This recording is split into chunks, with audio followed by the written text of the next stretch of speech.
नमस्कार. आम्ही सगळे आदिवासी समाजाचे कार्यकर्ते आहोत.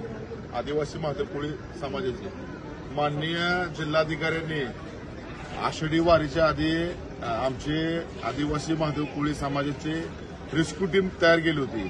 त्यांनी कमीत कमी त्या आषाढी वारीमध्ये 50 लोकांचं जीव वाचवले आणि अनेकांच्या म्हणजे काय बॉड्या त्या आम्ही शोधून दिल्या. आमची ह्या माध्यमातून अशी मागणी आहे की आता ह्या चंद्रभागेच्या पात्रामध्ये कायमस्वरूपी पाणी वाहतंय.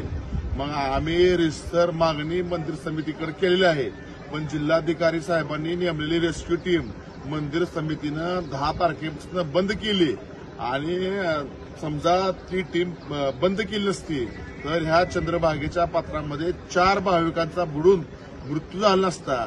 ही रेस्क्यू टीम इथं असली असती तर ह्या भाविकांचा जीव गेला नसता.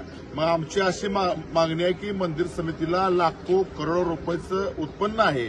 मंदिर समिती नाही तिथं वायपट खर्च करते, पण ह्या रेस्क्यू टीमला कायमस्वरूपी कामावर घेण्यात त्यांना काय हरकत आहे. आम्ही त्या संदर्भात हौसेकर महाराजांना भेटलोय, व्यवस्थापकाला भेटलोय, अधिकाऱ्यांना भेटलोय, पण मंदिर समिती ह्याच्याकडे पूर्ण दुर्लक्ष करते. आमची अशी मागणी आहे की मंदिर समितीनं आमची जी ही काय रेस्क्यू टीम आहे ही आदिवासी रेस्क्यू टीम ही कायमस्वरूपी चंद्रभागेच्या पात्रात 24 तास तैनात करावी, जेणेकरून अशा घटना घडणार नाहीत. भाविकाची संख्या जास्त आहे. येणाऱ्या भाविकाची संख्या रोज 50,000वर आहे आणि चंद्रभागेचं पाणी वाहतंय आणि पाणी वाहिल्यामुळं भाविकाला पाण्याचा अंदाज येत नाही. त्यामुळे भाविकाचा बुडून मृत्यू होतोय.